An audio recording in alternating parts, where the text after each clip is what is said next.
Greetings in the name of the Lord Jesus Christ. Good evening, everyone. I'm Pastor Onel. I would like to share the Word of God for today. In Luke chapter 5, verse 1 to 5, the Bible tells us that, says in verse 1, "And it come to pass that as the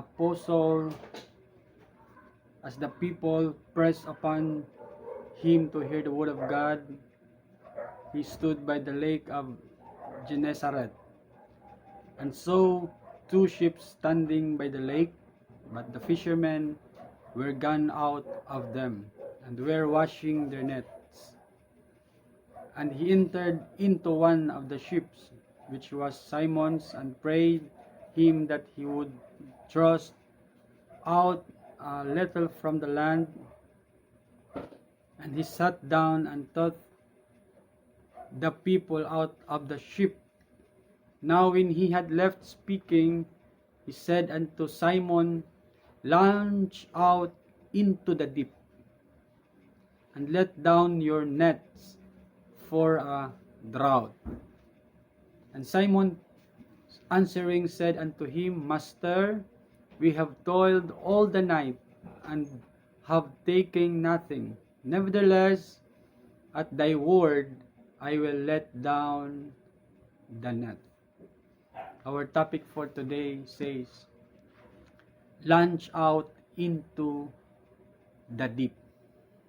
Tayo ay yumaon sa mas malalim pa. Tayo ay magpalalim pa. And I believe lahat po na nangingisda, mostly po na ng mga nangingisda na nakakakuha ng mga magagandang at sari-saring isda na galing sa dagat ay nasa mga malalalim na karagatan. At kung ating mapapansin, kung dyan ka lang sa tabi-tabi ng dagat, sa mga dalampasigan ka lang, sa tabi-tabi ng dalampasigan, mayroon ka rin mahuhuli na mga isda. Ngunit, hindi kagaya ng mga nasa malalim na isda. Meron kang mahuli sa mga gilid-gilid o dalampasigan ng dagat, mga maliliit lang na mga isda. At hindi siya masyadong mahal o kahamahalan. Pero kung ang isang mangingisda ay naroon sa pinakamalalim na karagatan, doon niya makikita ang mga sarit-saring isda na mga malalaki at mga mamahaling isda. At doon sa mga malalalim, amen, hindi lang mga sari-sari, kundi may mga isda doon na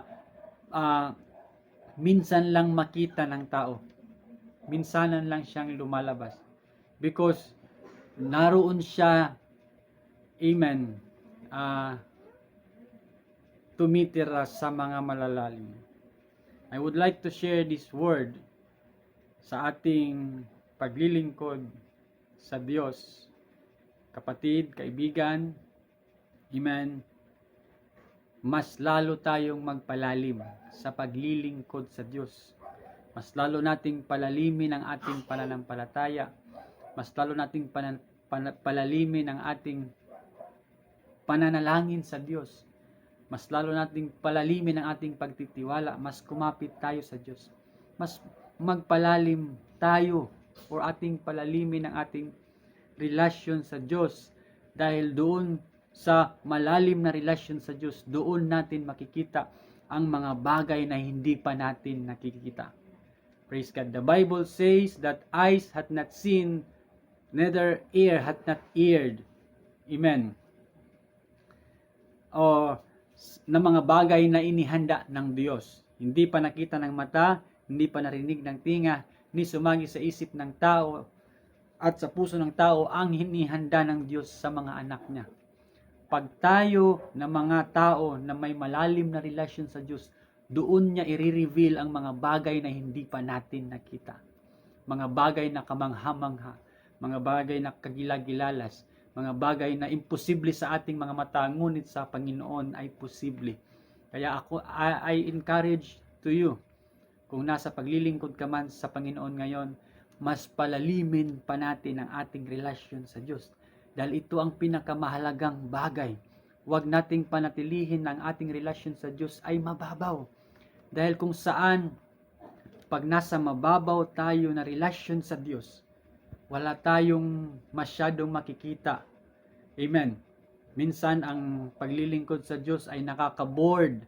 Bakit? Bakit may mga taong naboboard sa paglilingkod sa Diyos? Because ang kanilang relasyon, ang kanilang paglilingkod sa Diyos ay napakamababaw.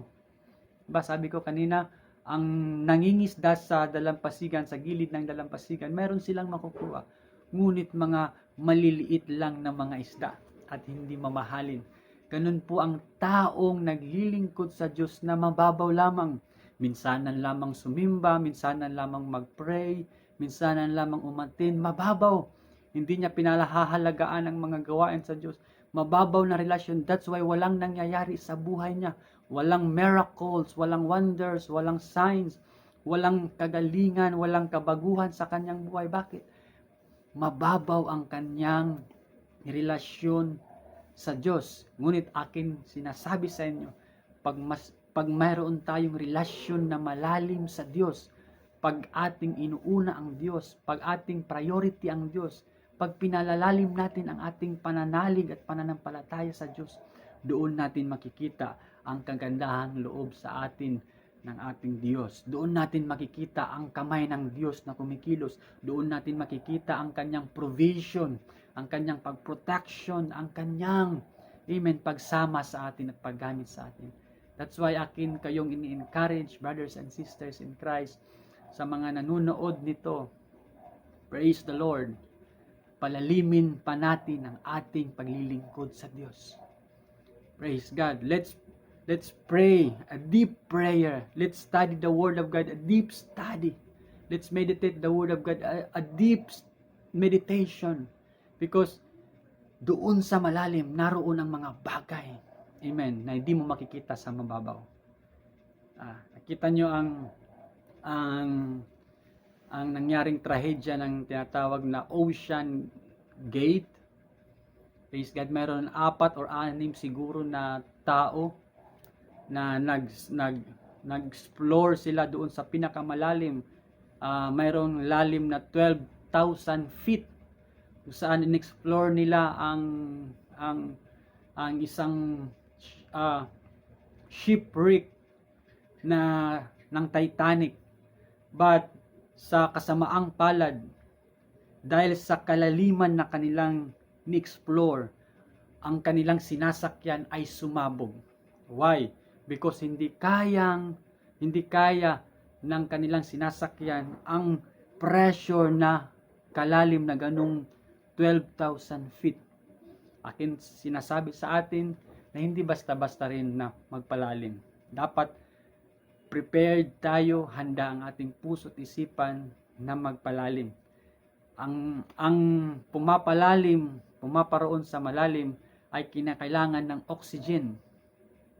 Kinakailangan ng mga gear para sa malalim. Because kung wala kang oxygen, tas pupunta ka sa malalim, amen, malulumos ka or mamamatay ka.